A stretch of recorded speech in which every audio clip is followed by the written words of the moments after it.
Bonjour à tous les amis, j'espère que vous allez bien. On se retrouve aujourd'hui pour une nouvelle vidéo. Et aujourd'hui, je vous retrouve avec la présentation du nouveau Hyundai Tucson 2021.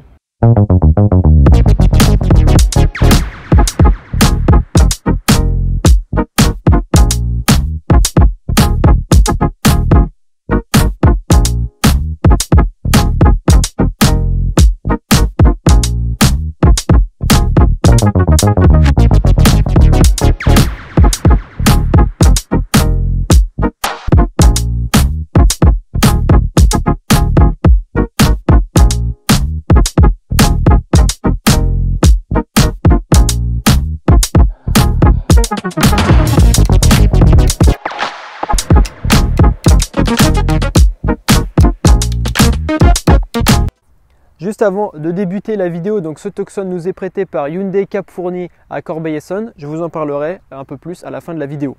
Donc pour entrer dans le vif du sujet tout de suite, le nouveau Tucson il a été complètement retravaillé et redesigné. Franchement, Hyundai ils se sont donnés là-dessus, il faut le dire. On va commencer avec la calandre. Donc vous avez ce qui est très rare sur les voitures aujourd'hui, c'est les LED qui sont directement en fait intégrés à la calandre. On dirait qu'il n'y a même pas de phare finalement, ça fait vraiment un beau prolongement. Donc là, les LED sont éteintes, donc ça fait un peu, ça revient un petit peu cet effet miroir comme le reste de la calandre. Finalement, c'est bien, ça donne une certaine harmonie. Vous avez les clignotants ici également qui sont intégrés. En dessous, vous avez bien sûr tous les petits capteurs pour les aides à la circulation. Et puis aussi le capteur pour le régulateur de vitesse adaptatif. Ici, au niveau des côtés, on a tout d'abord dans les rétroviseurs le clignotant qui se répète. Vous avez une petite caméra ici, pareil sur l'autre rétroviseur. Vous verrez tout à l'heure au niveau de la conduite, c'est super pratique. Il est équipé aussi de jantes 19 pouces. Donc il y a aussi, si vous préférez un peu plus de confort, peut-être opter pour des 17 ou des 18 pouces. En tout cas avec le 19 pouces, moi je l'ai conduit, j'ai pas trop ressenti les imperfections de la route. Les suspensions sont plutôt assez fluides, elles absorbent assez bien les imperfections. Vous avez aussi une grande ligne chromée qui part du rétroviseur en fait et qui va jusque sur le coffre. Ça c'est bien, ça donne une certaine harmonie à la voiture, on a pas mal de dynamisme. Les lignes sont très coupées, alors ça c'est vraiment pas la particularité du nouveau Tucson. Vous avez plein de lignes en fait qui sont extrêmement coupées là. C'est bien, ça change, voilà, c'est original. Au niveau des montants de porte, donc ici ils sont noirs, ils sont accordés bien sûr avec les barres de toit noires aussi, c'est pas mal, ça change un petit peu. Et puis sur la version qu'on essaie aujourd'hui, donc qui est la version exécutive 230 chevaux, on a le toit panoramique ouvrant. Donc pour terminer sur l'arrière ici, vous avez le gros béquet qui termine le toit. Petite particularité, pas d'essuie-glace arrière. La vitre, je pense qu'elle est assez inclinée. Donc à la place, gros logo ici Hyundai. Bien sûr, inscription Tucson et hybride ici. Vous avez là pas mal de gris clair comme à l'avant.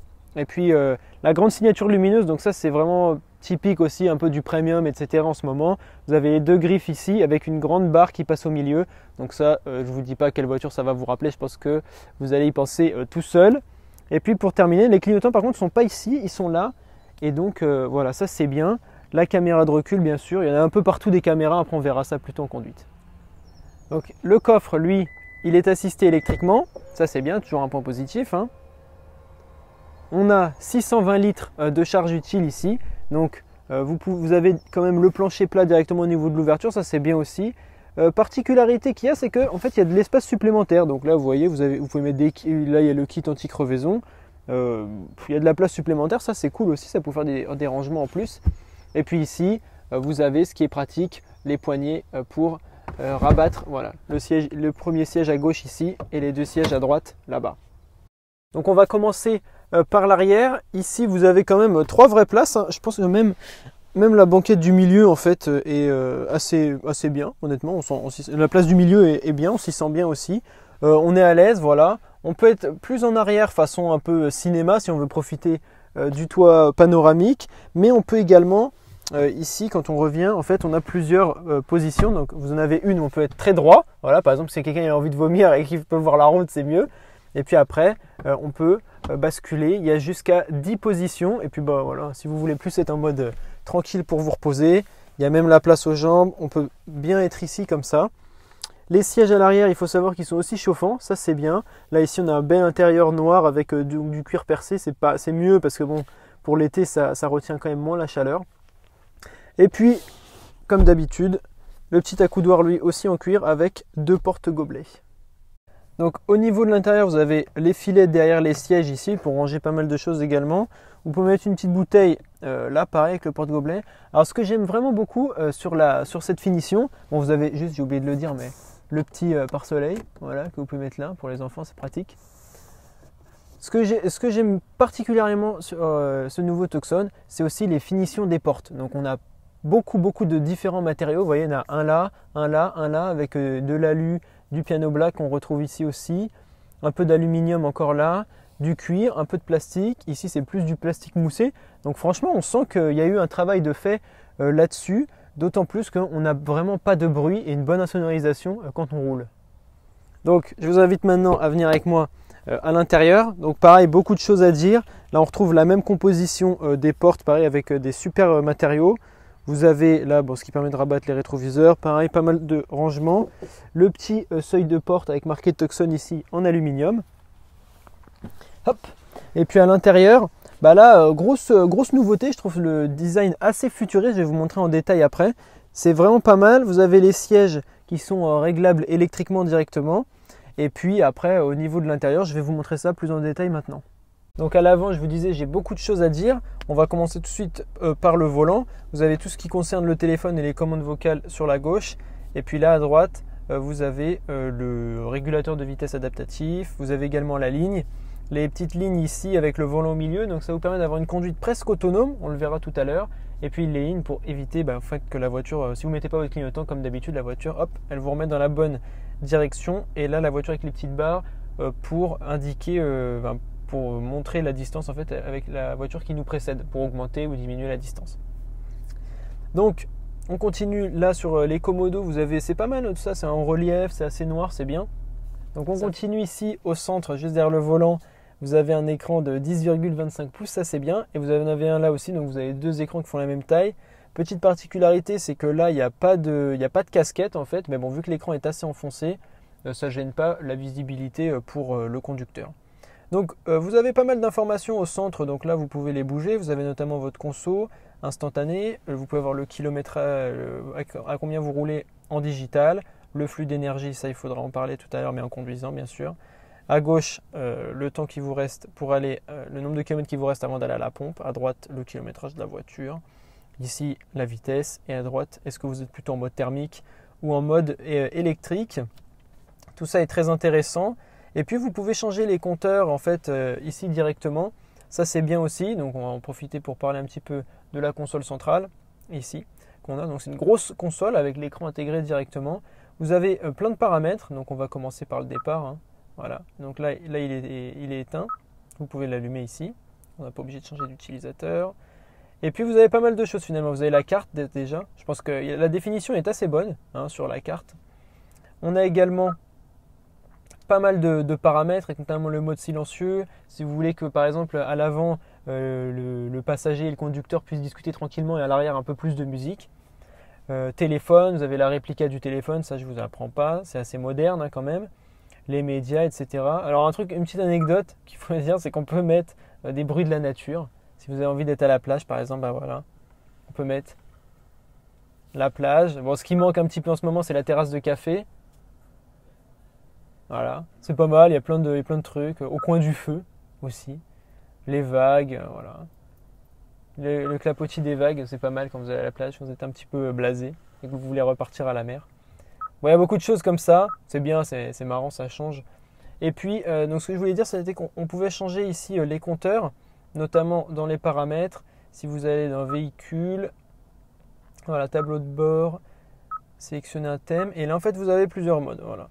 Donc vous avez le classique qu'ils appellent le classique A, le classique B qui reprend un peu le mode sport, le classique C ici qui reprend le mode éco et le cube. Donc c'est pas mal, vous avez la console à droite ici et puis le kilomètre-heure là, c'est pas mal, ça reprend un peu, c'est plus futuriste quoi.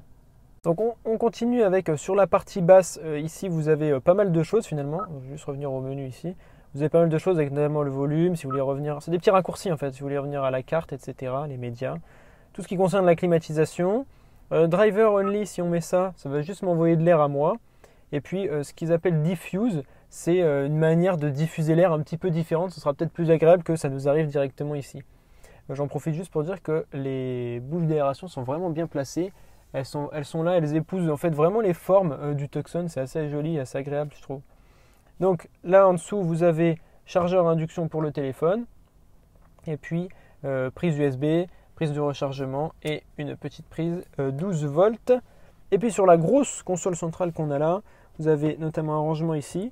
On peut mettre pas mal de petits trucs dedans, 2 porte-gobelets. Particularité, il n'y a pas entre guillemets de pommeau de vitesse, vous savez, comme dans les voitures automatiques, c'est juste 3 boutons pour changer, avec notamment le frein de parking là, siège ventilé et siège chauffant des deux côtés, les boutons pour actionner les caméras même si vous êtes en train de rouler, et ici les bips pour, voilà, pour quand vous vous garez.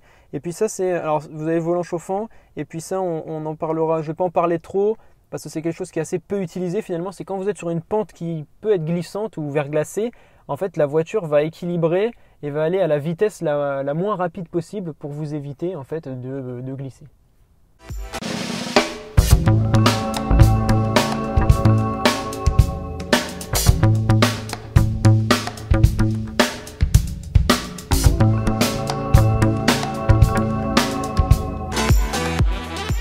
Donc on commence tout de suite du coup avec la conduite. Donc comme vous pouvez le voir, je vous ai dit la petite surprise, c'est qu'en fait quand vous mettez le clignotant, eh ben, vous avez la caméra là. Bah, c'est bien, ça vous permet, c'est un gage vraiment en plus de sécurité, je trouve ça vraiment sympa.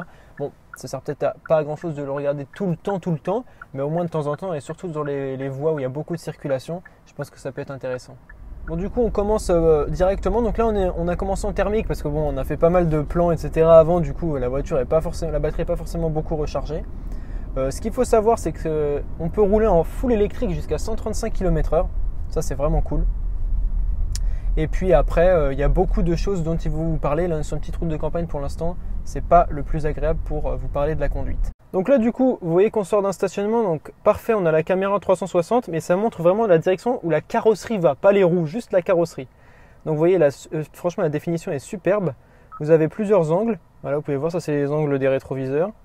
Juste celle-là à l'arrière, celle-ci, là on va voir le petit camion. Et là il nous indique attention, il y a une voiture qui passe justement, donc voilà, c'est vachement bien, le volant vibre et tout. Et vous entendez en fond peut-être un petit bruit qui est en fait un bip, un peu vous voyez comme sur les camions, puisqu'on est en électrique, pour prévenir les piétons qu'on est là. Ça pareil, gage de sécurité supplémentaire. Donc là du coup on commence, route de nationale, il y a quelques petites imperfections, mais je vous ai dit les suspensions, je trouve qu'elles absorbent bien tout ça quand même, c'est assez fluide malgré les 19 pouces. Il faut que je vous parle un petit peu du truc au milieu. Là vous avez le EV qui s'est allumé, ça veut dire que vous êtes passé en électrique. Donc il faut savoir que les transitions du mode thermique à l'électrique, elles sont vraiment imperceptibles, honnêtement. Après dites-moi ceux qui en ont acheté des Tucson ou ceux qui vont en acheter, vous me direz si vous avez ressenti ça. Moi personnellement je le ressens pas du tout. Les transitions sont vraiment fluides. Là pareil, on a encore eu la petite caméra pour le clignotant. Vous avez également la possibilité donc de mettre, comme je vous parlais tout à l'heure, pour les franchissements de ligne ainsi que pour la conduite entre guillemets semi-autonome. Donc là j'appuie longuement sur le volant, ça me rajoute donc les lignes ici plus le volant. Donc là voilà, on est très bien. Quand les 3 voyants sont au vert, ça veut dire que tout est nickel. Donc là vous voyez encore une fois, hop, je tourne le clignotant, vous avez la petite caméra qui s'allume. Au niveau des reprises, on est bien. On sent qu'il y a la patate quand même. Donc vous voyez, là, il a bipé parce que j'ai dépassé un petit peu la ligne. Mais honnêtement, au niveau des reprises, on est franchement nickel. Donc là, toujours pareil. Je vous le dirai plein de fois parce que je trouve ça super bien comme gadget et même au niveau sécurité, je trouve ça super cool. Vous avez aussi pas mal de choses. Donc on va passer en mode sport. Là, ça va monter un peu plus haut dans les tours.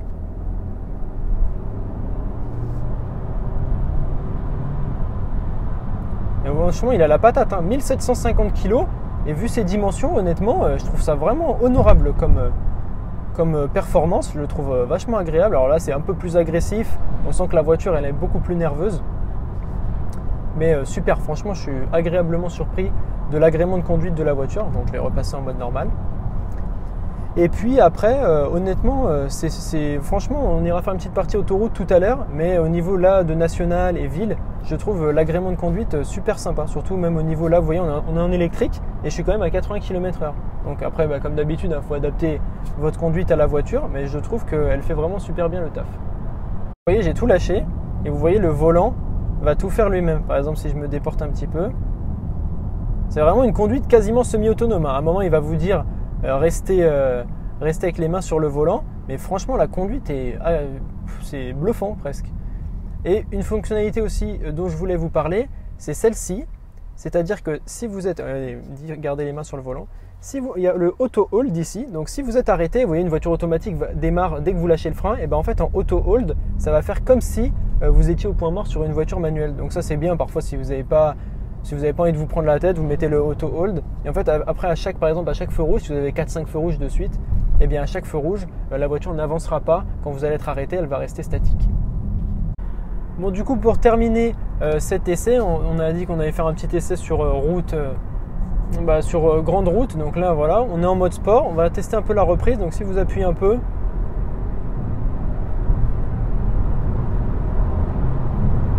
franchement, elle a vraiment de la pêche. 230 chevaux, on sent que c'est pas là pour rien, quoi. Comparé à d'autres hybrides où ça peut être un peu moins entre guillemets vigoureux. Là, franchement, en mode sport, elle envoie beaucoup. Bon, bien sûr, vous n'êtes plus en électrique. Quand vous êtes en sport, vous êtes forcément en thermique. Mais honnêtement, il y a vraiment de la pêche. Malgré les 1750 kg de la voiture, elle fait vraiment sportive, surtout avec ce mode. Donc là, du coup, j'en profite aussi pour vous parler de l'éclairage d'ambiance intérieur de la voiture. Donc l'éclairage intérieur d'ambiance, il est assez sympa, je trouve. C'est assez moderne, c'est pas trop, mais c'est pas peu non plus. Voilà, c'est vrai que ça rajoute un petit truc la nuit. Je vais vous mettre la photo parce que là, bien sûr, on est en pleine journée, donc ça va pas vous avancer à grand chose. Et puis aussi, j'ai pas encore parlé de points négatifs sur ce Tucson, mais parce que pour moi, personnellement, j'en ai pas trouvé. Je le trouve assez complet. Dites-moi vous si vous avez un Tucson ou si vous avez vu des vidéos, etc. Si vous trouvez des points négatifs, moi pour l'instant, j'en ai pas trouvé. Et puis à part ça, donc au niveau du prix sur ce Tucson, on a 44 000 € avec tous ces équipements. Donc je trouve que c'est un prix relativement correct. Au vu des prestations que le Tucson propose, c'est quand même, il y a certaines options qui ne sont pas sur des plus gros SUV d'autres marques plus haut de gamme. Donc je trouve que le niveau rapport prestation-prix est vraiment intéressant. Donc on continue maintenant avec tout ce qui est tenue de route, etc., aide à la conduite sur autoroute. Donc vous voyez que là, bon, je suis passé en thermique, donc le mode EV est désactivé, enfin il est éteint. Vous avez par contre les deux petites lignes vertes et le volant vert, ce qui signifie que vous avez la conduite entre guillemets semi-autonome plus l'avertisseur de franchissement de ligne au cas où vous voudriez passer une ligne sans clignotant. Donc c'est assez bien fait. Vous voyez là, regardez, on va essayer de voir un petit peu, je vais me rapprocher un petit peu de la droite pour que la voiture gère toute seule. Bon, là il me dit garder les mains sur le volant bien sûr, parce que malgré que ce soit entre guillemets une conduite semi-autonome, il faut toujours avoir la maîtrise sur la voiture, ça c'est très important quand même. Voilà, hop, là il vient de me signaler que j'avais dépassé la ligne à droite. Donc ça pareil, tout est personnalisable. Ce qu'il faut bien comprendre dans ce nouveau Tucson, c'est que tout est personnalisable. Il faut vraiment que chaque conducteur ait son profil de conduite. Parce que peut-être il y en a qui ont envie d'avoir la petite conduite semi-autonome, il y en a un autre, il a peut-être envie d'avoir juste l'avertisseur de franchissement de ligne. Donc ça, il faut vraiment tout prendre en compte. Donc là, on est dans une ligne droite, ça va être un peu plus simple de vous montrer. Donc par exemple, si je lâche le volant, voilà.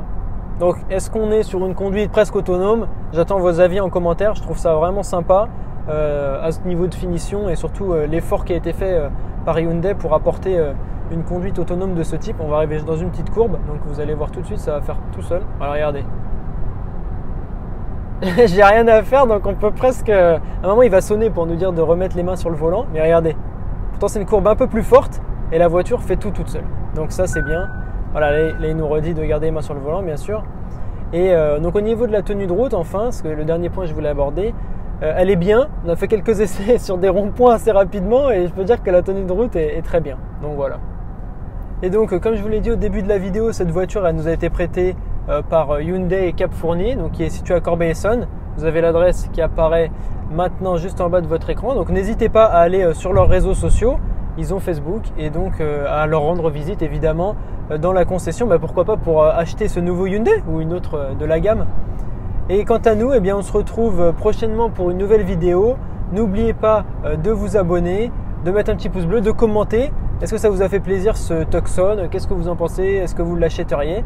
Et nous, eh bien, on se retrouve bientôt. Allez, salut!